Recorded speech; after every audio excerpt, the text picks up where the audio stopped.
여호와께서 권능으로 내게 임재하시고 그의 영으로 나를 데리고 가서 골짜기 가운데 두셨는데 거기 뼈가 가득하더라. 나를 그 뼈 사방으로 지나가게 하시기로 본즉 그 골짜기 지면에 뼈가 심이 많고 아주 말랐더라. 그가 내게 이르시되 인자야 이 뼈들이 능히 살 수 있겠느냐 하시기로 내가 대답하되 주 여호와여 주께서 하시나이다.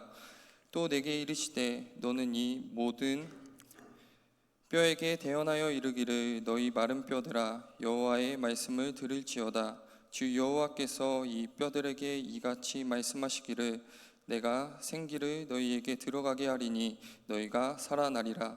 너희 위에 힘줄을 두고 살을 입히고 가죽으로 덮고 너희 속에 생기를 넣으리니 너희가 살아나리라. 또 내가 여호와인 줄 너희가 알리라 하셨다 하라. 아멘.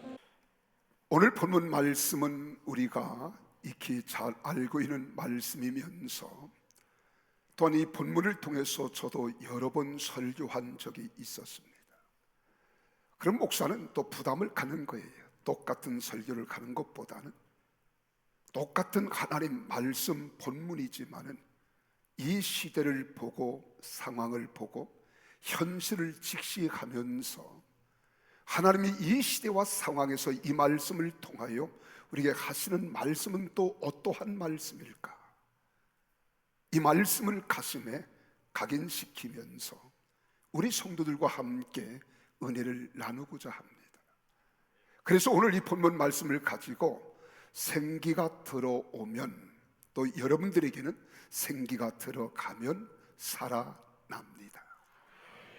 여러분 가정에 이 생기가 들어가면 살아나고 여러분 직장에 이 생기가 들어가면 살아나고 우리 교회 안에 이 생기가 들어오시면 우리 교회가 살고 여러분 심령이 살아나는 역사가 일어날 줄 믿습니다. 오늘 1절 말씀에 보세요.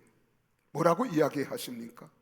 이 말씀은 에스겔이라고 하는 하나님의 사람 선지자가 이 말씀을 환상 중에 본 겁니다.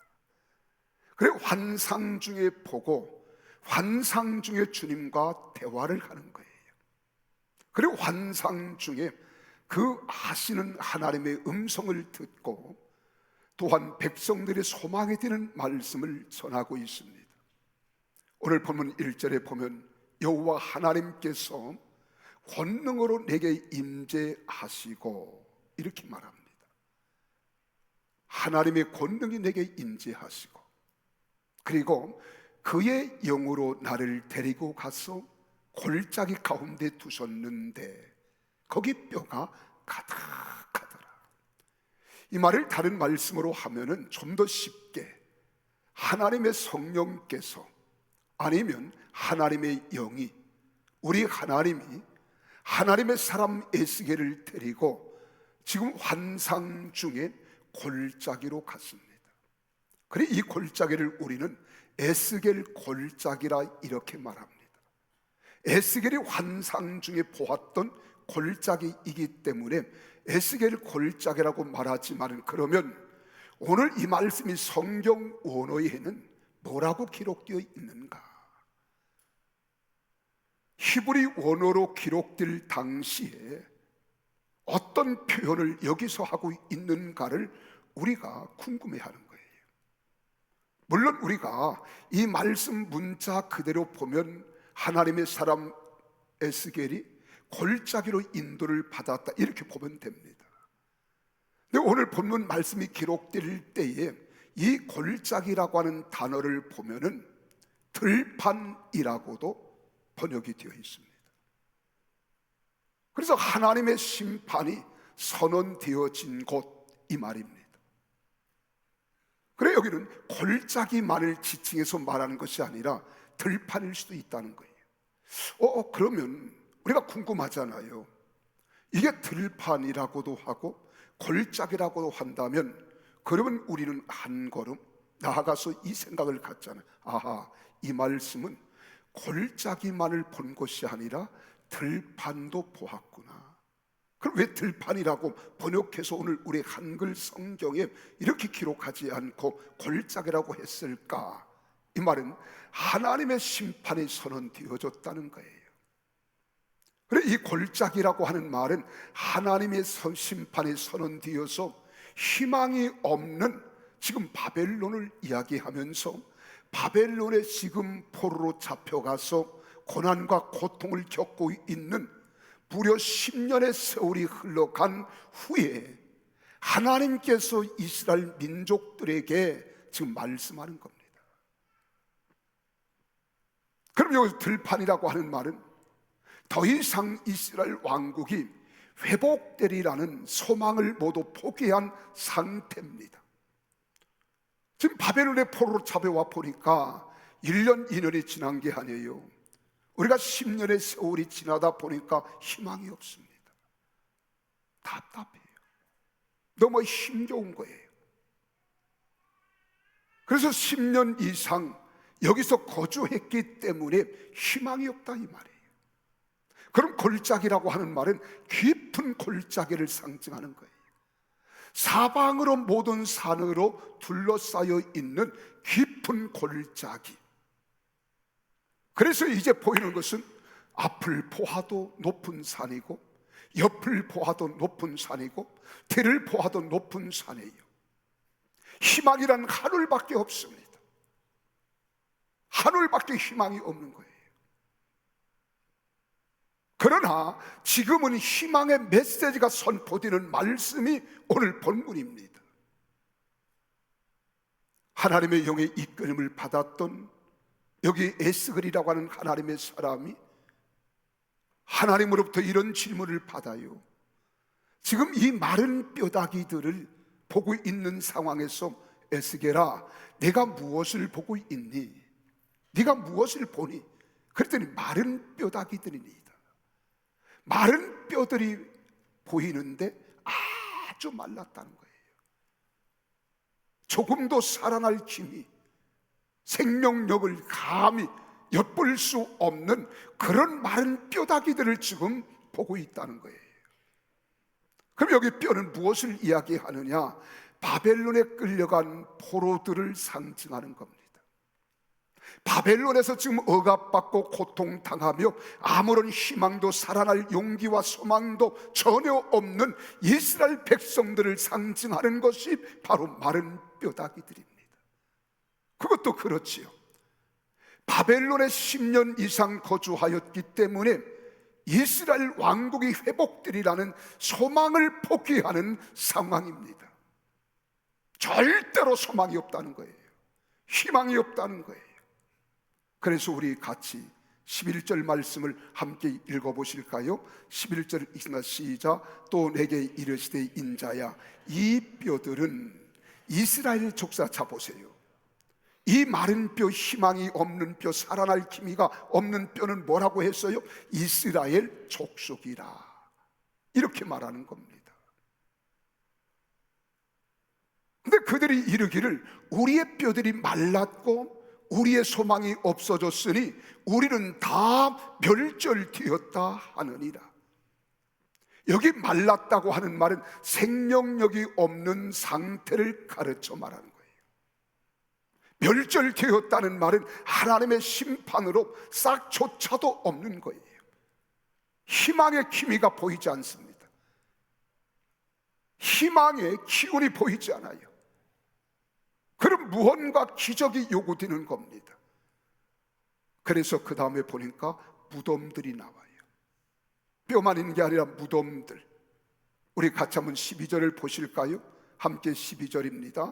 다 같이 12절 말씀 시작. 그러므로 너는 태어나여 그들이 이르기를 여호와의 말씀에 내 백성들아 내가 너희 무덤을 열고 너희로 거기서 나오게 하고. 누가요? 내가. 이렇게 말합니다. 절망의 늪에 빠져 있고 절망의 늪에 갇혀 있는 이스라엘 백성들의 상태를 이야기하는 거예요. 스스로는 헤어나올 수가 없습니다. 일어날 수도 없습니다. 희망도 없습니다. 누군가의 도움이 필요한데 그 도움을 내가, 이렇게 말해요. 하나님께서 도와주셔야 된다는 겁니다. 그래서 13절 말씀을 같이 한번 봅니다. 시작. 내 백성들아, 내가 너희 무덤을 열고, 누가요? 우리 전지전능하신 하나님, 공의의 하나님, 천지를 창조하신 하나님, 능력의 하나님께서 너의 무덤을 열고 너희로 거기서 나오게 한다는 거예요. 그래야 너희가 나를 여호와인 줄 알고 여호와인 줄 인정하며 여호와인 줄 아는 너희가 나를 찬양하고 나를 예배하고 나를 경배할 수 있다는 이야기입니다. 그럼 이 말씀을 두 가지로 나눈다면, 첫째는 스스로 할 수 없다는 거예요. 스스로 할 수 없다. 스스로 할 수 없다. 두 번째로는 타력에 의해서 해결되어져야 하는 상황입니다. 누군가에 의해서. 그 누군가가 누구십니까? 우리 예수님, 우리 하나님, 우리 성령님, 우리 하나님이심을 믿으시기를 바랍니다. 그래서 이스라엘 백성들이 바벨론 포로로 끌려가서 10년 이상을 혹독하게 생명과 인권 등이 유린당합니다. 착취됩니다. 깊은 절망의 늪에 빠져 있는 상태를 가르쳐 말합니다. 그런데 거기에 뭐가 없더라? 생기가 없더라. 8절을 같이 한번 읽어보실까요? 8절에 기록된 말씀, 시작. 내가 또 보니 그 뼈에 힘줄이 생기고 살이 오르며 그 후에 가죽이 덮이나 그 속에 생기는 없더라. 누가요? 이스라엘 백성들이. 마치 이것은 무엇이냐? 창세기 2장 7절에 보면 우리 하나님 아버지께서 사람을 흙으로 지으셨잖아요. 그 순간을 말하는 거예요. 흙으로 사람을 지으셨지만 그 속에 생기가 들어가지 아니하고 생기를 불어넣지 아니하니 생기가 없는 겁니다. 지금 이 상황을 오늘 이야기하는 거예요. 그래서 2장 7절에 보면 여호와 하나님이 땅의 흙으로 사람을 지으시고 생기를 그 코에 불어넣으시니, 여기 지으셨다 하는 이 말씀, 그리고 생기를 불어넣기 전 요 사이를 말하는 거예요. 그래서 살아있지 않은 거예요. 죽어있는 거예요. 근데 그 속에 생기가 들어가니 생명이 된지라, 살아있는 생명체가 되었다고 이야기하는 겁니다. 근데 여기서 생기를 뭐라고 이야기하느냐? 히브리 원어로 생기를 르아하우라고 그래요. 르아하우. 이 르아하우라고 하는 말은 생기, 바람, 생명, 호흡. 이 말씀은 하나님의 영을 주입할 때 사용되는 말이 바로 르아하우예요. 오늘 본문 5절 말씀을 보세요. 주 여호와께서 이 뼈들에게 이같이 말씀하시기를 내가 생기를 너에게 들어가게 하리니 너희가 살아나리라. 오늘 하나님께서 인간을 흙으로 빚으시고 그 코에 생기를 하고 불어넣어 주었더니 생명이 되었던 것처럼 오늘 생기가 들어가면 생명력이 있는 사람으로 하나님이 살아난다는 거예요. 여러분, 하나님의 영이 주입되고 역사할 때만이 기적이 일어나는 겁니다. 역사가 일어나는 겁니다. 능력이 나타나는 겁니다. 우리가 세상을 살아갈 때 힘이 없고 연약할지라도 하나님의 능력의 영혼, 영력의 기운이 내 속에 들어오면, 하나님의 성령이 들어오면 내 죽었던 생명이 살아나는 거예요. 연약한 자들이 강함을 얻는 거예요. 안 되는 것들이 되는 역사가 일어나는 겁니다. 그때 내 영혼이 살아납니다. 내 생명이 살아나고 우리 가정이 살아나고 교회가 살아나며 지역이 편해지고 의식이 편해지며 나라를 살리는 깊은 라하우, 하나님의 신, 하나님의 영으로만 가능한 줄 믿으시기를 바랍니다. 세상은요, 불가항력적인 것들이 얼마나 많습니까? 우리 지식을 동원해 보고 경험을 동원하고 내 힘을 동원하고 재물을 투자하고 시간을 투자해도 하다 안 되는 것들이 너무너무 많아요. 그때 우린 연약한 한계를 느끼면서 절망합니다, 좌절합니다, 포기합니다. 인생의 삶의 의욕을 상실하는 겁니다. 이때 우리 주님께서 스가랴 4장 6절에서 이렇게 말씀하잖아요. 그가 내게 일러 가로되 여호와께서 스룹바벨에게 하신 말씀이 이러하니라. 만군의 여호와께서 말씀하시되 이는 힘으로 되지 아니하며 능으로 되지 아니하고 오직 나의 영 나의 신으로 되느니라. 할렐루야. 하나님은 능치 못할 일이 없습니다. 하나님은 부족함이 없습니다. 하나님은 모든 것들을 다 하시는 거예요. 저는 아침에 딱 일어나면 시사를 먼저 묵상 기도하고 난 다음에 인터넷 신문을 통해서 지금 시국이 어떻게 돌아가는가, 그러니까 정치, 경제, 사회, 문화, 교육 모든 면에 관심을 가져요. 요즘 특별히 우리나라가 굉장히 이변이 하나 있어요. 그게 뭔 줄 아십니까? 주가가 8,000대 가까이 이르렀다는 거예요. 이게 정말 정상일까 하는 거예요. 2,000, 2,500 하던 우리나라 주가가 갑자기 4,000으로 오르고 5,000, 6,000, 7,000, 8,000에 가까워지는 거예요. 나는 정상으로 보지 않습니다. 내 눈이 부정적인 눈이 아니에요. 미래를 보는 거예요. 그때 우리 성도들에게 남들보다 앞서가는 길을 열어주고 가르쳐주고 말씀으로 선포해주면서 대비하여 살아갈 수 있는 지혜를 일러주는 것이 목사의 사명이기도 한 거예요. 근데 오늘 아침에 고환율 IMF라고, 혀가 잘 안 돌아가네요. 세계금융기구에서 이야기한 IMF가 우리나라가 97년도 왔었거든요. 그때도 우리나라의 환율이 1불이 1,500선을 넘지 않았어요. 근데 오늘 아침에 1,520원 그리고 몇 전, 37전이 나와요. 이게 정상인 줄 아십니까?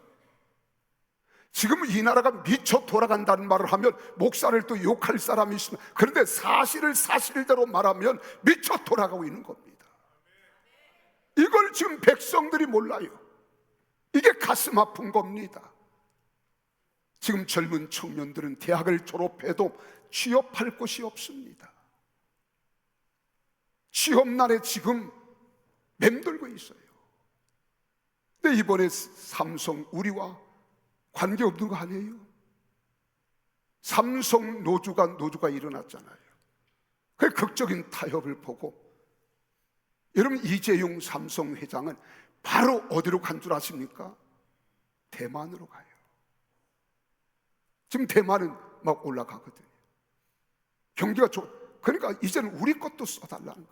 이렇게 생명을 걸고 기업을 하는데 여러분 노조 가운데 노조위원장이 있고 부노조위원장, 이송이라고 하는 부위원장이 뭔 줄 아십니까?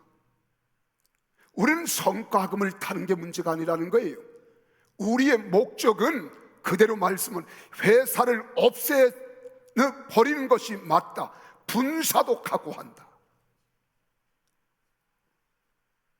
여러분 무엇을 듣고 우리가 살아갑니까? 이게 바로 부위원장인 이송이 부위원장이 회사를 없애버리는 것이 맞다. 나는 분사도 각오한다는 거예요. 이게 정상입니까? 내 국민들은 너무 지금 감각이 없어요. 저는 극단적인 사람이 아니에요. 합리적인 사람이지. 지금 여러분 보세요. 근데 직장인들도 위기입니다. 조기 은퇴 하면서 지금 여러분 우리가 얼마나 어려운가 보세요. 이제 그러니까 모든 경영인들이 이제는 사람 믿을 수 없다는 거예요. 그래 AI를 대체하고 있는가? 이게 현실입니다.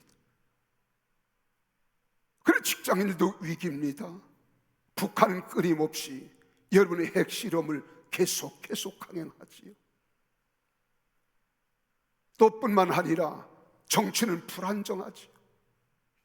거짓과 선전, 국민들은 여기에 속아 넘어가고 있고요. 부정선거, 여러분 심각한 거예요. 국민들의 이기주의로 마음의 정서는 지금 다 멍들어 있습니다. 남을 생각하기보다는 나 한 사람을 위한 문화적, 교육적, 심리적 상황 우리는 살아가고 있어요. 누군가가 이를 해결해 줘야 되는데 우리 힘으로 한대요. 누가 도와주셔야 되느냐? 하나님이 도와주셔야 되는 거예요. 해법은 오직 하나입니다. 오늘 성경에 그 해법이 다 나와 있는 거예요. 그 해법이 첫째는 하나님이 함께 하셔야 되는 거예요. 근데 오늘 교회들이 가슴 아픈 일들이 많이 일어나요. 이게 목사 한 사람으로서, 성직자만 그런 게 아닙니다. 성도들의 삶의 모습을 바라볼 때도 역시 마찬가지입니다. 하나님이 함께 하셔야 되는 거예요.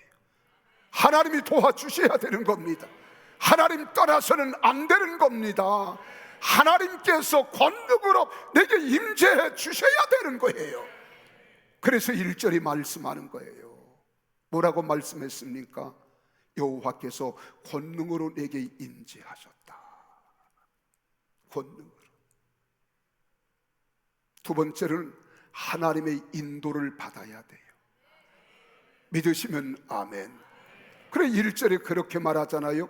권능으로 내게 임재하시고 그의 영으로 나를 데리고 가서 골짜기 가운데 섰는데, 그 골짜기가 어떤 골짜기라고 해서 하나님의 심판이 선언된 곳, 하나님이 단언하시고 이제 망한다, 안 된다, 할 수 없다, 이렇게 심판이 선언된 곳에 여호와의 영이 에스겔을 데리고 가셔서 에스겔에 소망을 주는 거예요.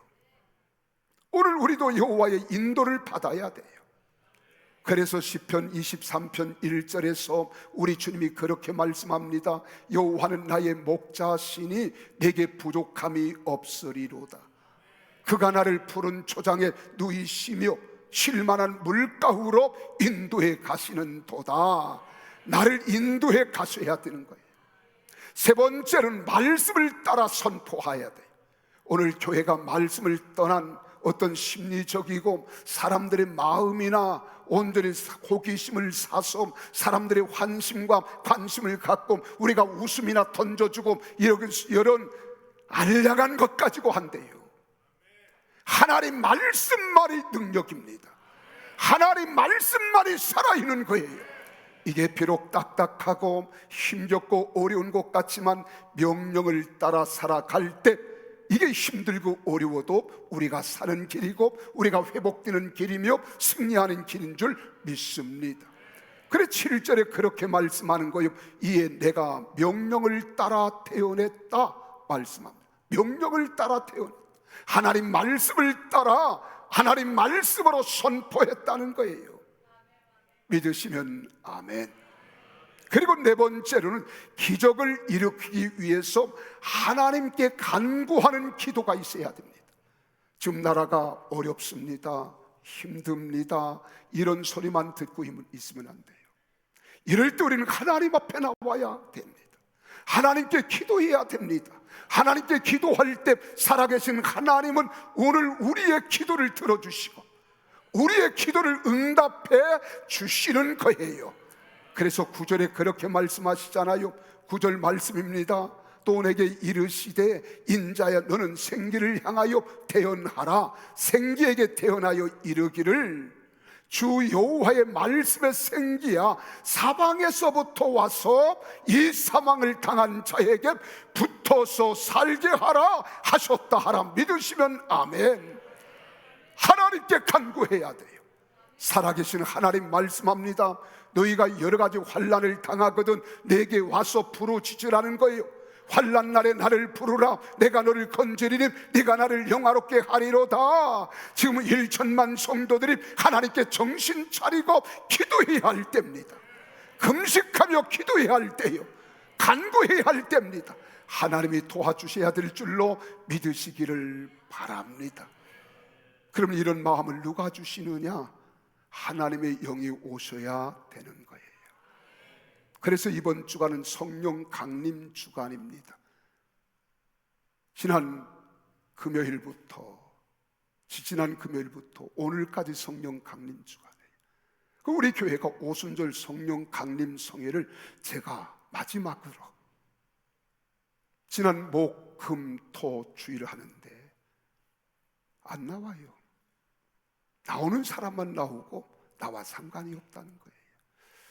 낮에까지도 교회에서 왔다 갔다 하며 봉사하던 분이 예배 시간에 없어요. 찬양인도 하던 찬양이 악기를 다루고 찬양하던 이 우리 준비 찬양이라고 하는 말을 써서 죄송합니다만은 찬양으로 영광을 돌릴 때는 반드시 있었는데 말씀을 선포할 때는 없어졌어요. 이게 바른 신앙인가? 이게 바른 믿음인가? 우리 한번 생각해 봐야 되잖아요. 하나님은요, 구약에서는 말씀으로 오셨어요. 신약에서는 말씀이 육신을 입고 우리와 같은 성정을 가지신 독생자 예수 그리스도로 오셨어요. 이제 오늘 이 시대에는요, 부활하신 주님이 하나님 보좌 우편에 계셔서 우리의 연약함을 친히 아시고 중보자로 우리를 도우시며 거룩하신 성령을 보내주셨는데 그분이 바로 보혜사 성령이심을 믿으시기를 바랍니다. 그분으로 충만하라는 거예요. 그래 예수님께서 말씀한 위로부터 이 능력이 잎이 올 때까지 너희는 이 성을 떠나지 말라는 거예요. 요한은 물로 세례를 베풀었으나 너희는 몇 날이 못 되어 이 성령으로 세례를 받으라고 말씀하는 겁니다. 우린 구원받은 하나님의 사람임을 믿으시면 아멘 하십시오. 하나님의 사람은 하나님의 영이 우리 마음속에 들어왔기에 우린 뭐라고 말하느냐? 하나님의 사람이 된 겁니다. 하나님의 사람은 영의 사람으로 사는 거예요. 생명의 사람으로 살아가는 거예요. 평안의 사람으로 살아가는 거예요. 그래 이 땅에는 똑같이 사람의 형상을 가지고 있는 사람이 있지만은 크게 두 종류로, 두 부류로 나누는 거예요. 예수 그리스도를 영접한 사람, 성령을 받아 가지고 살아가는 사람은 영의 사람이에요. 그러나 하나님과는 전혀 상관이 없는 자기 육신과 이성과 자기 경험과 지식을 따라 살아가는 사람은 육의 사람이에요. 그래서 영의 사람이 있고 육의 사람이 있는데 영의 사람의 결론은 생명과 평화를 누리는 것이고 육의 사람의 결론은 사망에 이른다, 이렇게 말하는 겁니다. 오늘 사랑하는 여러분, 쓰레기 같은 내 육체에 성령을 부어주시는 순간 하나님의 형상을 복원한 줄로 믿으시기를 바랍니다. 그러니까 하나님 형상을 복원한 우리는요, 르와우가 빠지면 바람 빠진 풍선처럼 되는 거예요. 생기가 빠지니까 삶의 의욕도 용기도 소망도 비전도 사라지는 것입니다. 여러분 가정은 행복의 생기가 사라지고요, 감사의 에너지가 사라지는 겁니다. 교회는요 부흥의 활력을 잃게 되고 교회도 사회도 생명력을 잃는 것입니다. 국민들의 정서는 좌절과 절망과 분열과 다툼과 원망과 불평으로 인해서 나아갈 방향을 잃어버리고 혼란한 정국이 되는 삶을 살아가는 거예요. 아무런 힘이 없어요. 끌어갈 능력도 없어요. 저항력도 없습니다. 사람은 가치관과 정체성을 잃습니다. 가정은 불행하고 무너짐이 심하게 되어지고, 그래서 오늘 가정 파기들이 속속들이 많이 일어나는 이유들이 바로 이런 것 때문입니다. 예수를 믿어도 하나님의 영이 우리와 상관이 없으니까 가정들이 무너지는 거예요. 파기되는 거예요. 그럼 그 자녀들이 또 악순환이 되는 거예요. 이런 결손 가정에서 우리 자녀들이 무엇을 보고 무엇을 배우겠습니까?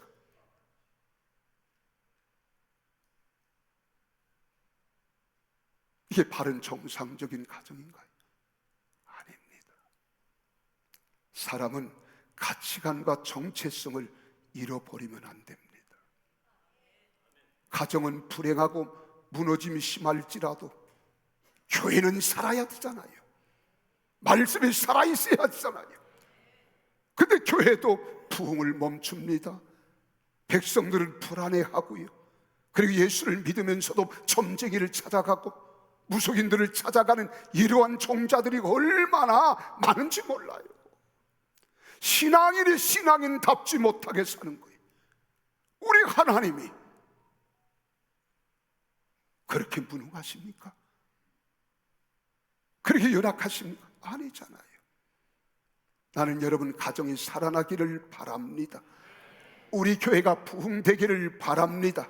평택 땅에서 빛과 소금의 역할을 감당하고 그리스도의 향기를 바라는 우리 교회가 되어지기를 바랍니다.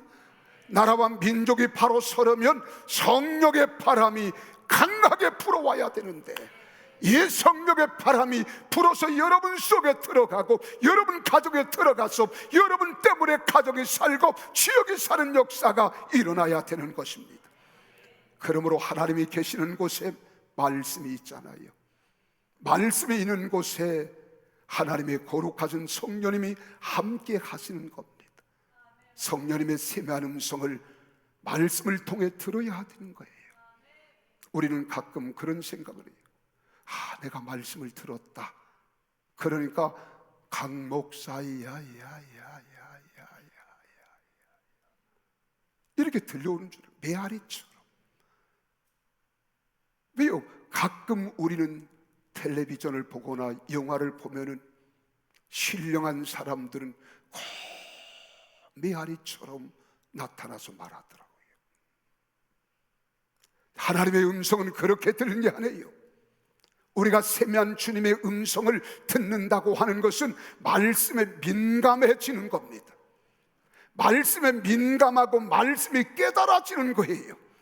그리고 말씀대로 내가 살겠다는 바른 분별력을 우리가 갖는 겁니다. 말씀이 은혜가 되고 꿀송이처럼 달아지기도 합니다.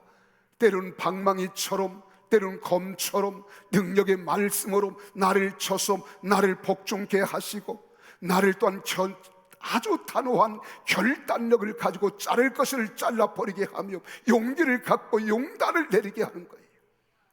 가슴이 뜨거워지는 열정으로 불타오르기도 하고요. 그래서 우리 가슴이 뜨거워질 때 이 열정을 우리는 식힐 수 없는 겁니다. 강한 능력과 담대한 용기가 생기면서 무엇이든지 할 수 있다는 믿음이 생겨나는 거예요. 그때 소극적인 사람이 적극적인 태도로 살아가는 겁니다. 작은 믿음의 사람이 아니라 큰 믿음을 소유한 사람이 되어서 담대하게 선포하는 것입니다. 이래서 우리가 말을 할 때 믿음의 사람들이 하는 말은 결코 하나님이 외면하지 않습니다. 그래서 민수기 14장 28절에 너희 말이 내 귀에 들린 대로 내가 시행하겠다 하는 거예요.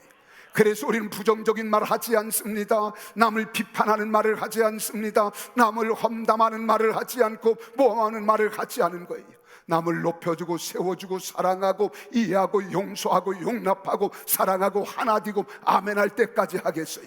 높여주고 세워주고 사랑하고 서로 함께 하나 되는 우리 교회가 돼야 될 줄로 믿으시기를 주님의 이름으로 축복합니다. 이때 성령을 따라 행하는 언어가 바로 대언이라고 하는 거예요. 여러분, 말씀은 진리입니다. 진리는 영이십니다. 영은 생명이 있고 생명은 살리는 것입니다. 그래서 요한복음 6장 63절에 말씀하잖아요. 살리는 것은 영이니 육은 무익하니라. 이런 말이 영이요 생명이라. 할렐루야. 그러므로 여호와의 말씀 즉 하나님 말씀을 들으라고 하시는 것입니다. 영이 말씀이고 말씀이 영이기 때문에 들어와야 되고요, 듣는 것이 영으로 숨쉬는 거예요. 그래 들어야 입이 열립니다. 말씀을 선포합니다. 우리가 대언하는 겁니다. 이 훈련이 단숨에 되는 게 아니에요.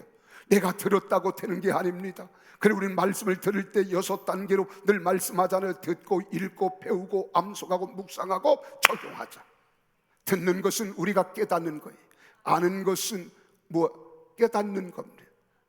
듣는 것은 아는 거예요. 알고 끄떡끄떡 깨달아지면 어떡합니까? 읽는 것은 깨달아지면 아멘 아멘 합니다.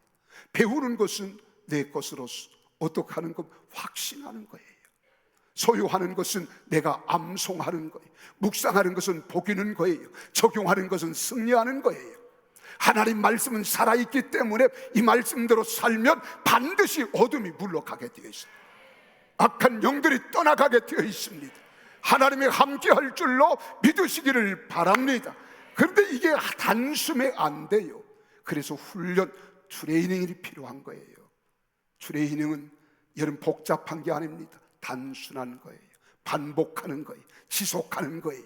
내 습관화가 될 수 있도록, 하나님의 영과 진리에 온전히 붙잡힐 수 있도록.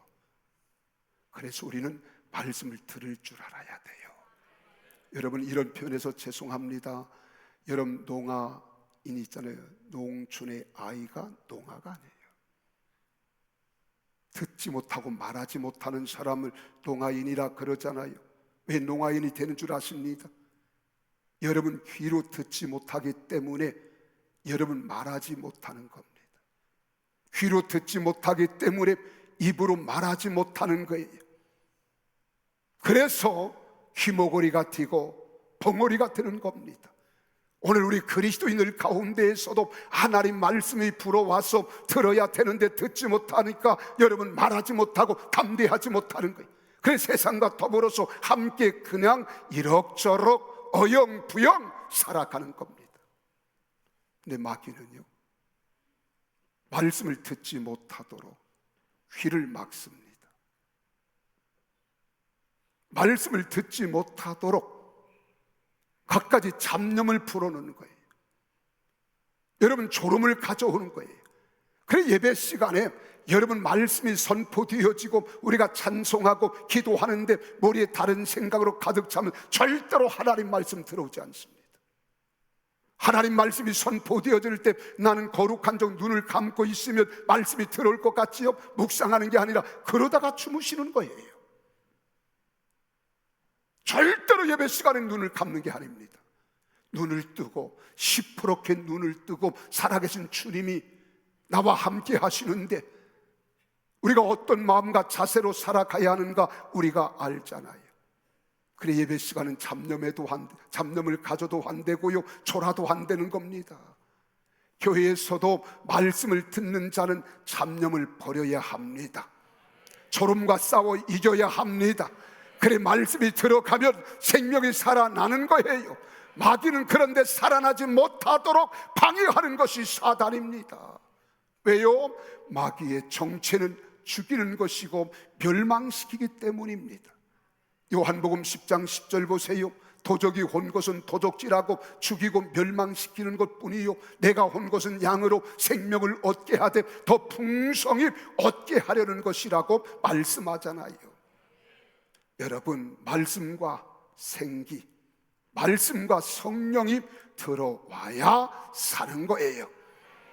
말씀, 생기가 없으니까 신앙이 비리비리 하는 겁니다. 생기가 들어와야 신앙을 바로 세웁니다. 하나님을 바로 섬기는 것입니다. 말씀과 성령이 들어와야 하나님이 누구신 줄 알고 믿어지는 거예요. 확실히 차는 겁니다. 소망의 생기가 넘치게 되는 줄 믿으시기를 바랍니다. 이때 7절에 말씀하잖아요. 내가 명령을 따라 태어나니 태어날 때 소리가 나고 움직이며 이 뼈 저 뼈가 들어맞아 뼈들이 서로 연결되더라 이렇게 말합니다. 여기 소리가 난다는 말은 지진이 일어난다는 것입니다. 살아난다는 것입니다. 소리가 들려오면 움직이기 시작하는 거예요. 꿈틀거리기 시작하는 거예요. 굳었던 마음이 깨지기 시작하는 거예요. 바위같이 굳어진 마음이 깨어져야 됩니다. 그러면서 성령이 임하면 진동이 임하는 거예요. 역설적 신앙인이 되는 겁니다. 이때 폭발적인 역사가 일어나는 거예요. 이것이 다이나마이크한 힘인 거예요. 듀나미스, 이 말씀의 영이 여러분 속에 있어야 돼요. 나는 오늘 밤에 여러분들이 다 오셔서 큰 은혜 받는 성령의 강력한 희오리 바람이 불어오는 오늘 밤 되기를 주 이름으로 축복합니다. 여러분, 성령의 역사는 바람과 같기 때문에 동서남북 어디서나 불어와 살게 하는 겁니다. 성령은 편마하신 분이에요. 생기가 들어오되 사방에서 불어와 살게 하는 겁니다.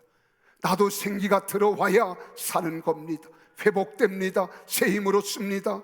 내가 살아야 옆 사람도 살고 우리 가정도 살고 교회도 살고 나라도 살고 민족도 살아날 줄 믿으시기를 바랍니다. 그래, 신앙은 살리는 것입니다. 성령은 살리는 영입니다.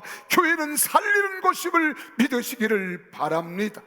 우리 모두 말씀과 성령으로 충만해서 내 신앙을 살리고 가정을 살리며 교회를 부흥 물결로 살려서 나라와 민족을 바로 세워가는 역사의 사명자들이 다 되시기를 예수님 이름으로 축복합니다. 그래, 여러분이 계시기 때문에 여러분 가정이 살아나야 돼요. 우리 교회가 있기 때문에 평택임 살아나는 역사를 우리가 봐야 되는 겁니다. 우리 평택이 대한민국 중심 도시가 되어서 대한민국을 살리고 민족을 선도해 가는 거룩한 평택, 거룩한 시민들 속에 여러분들이 다 되기를 주님의 이름으로 축복합니다. 기도하겠습니다.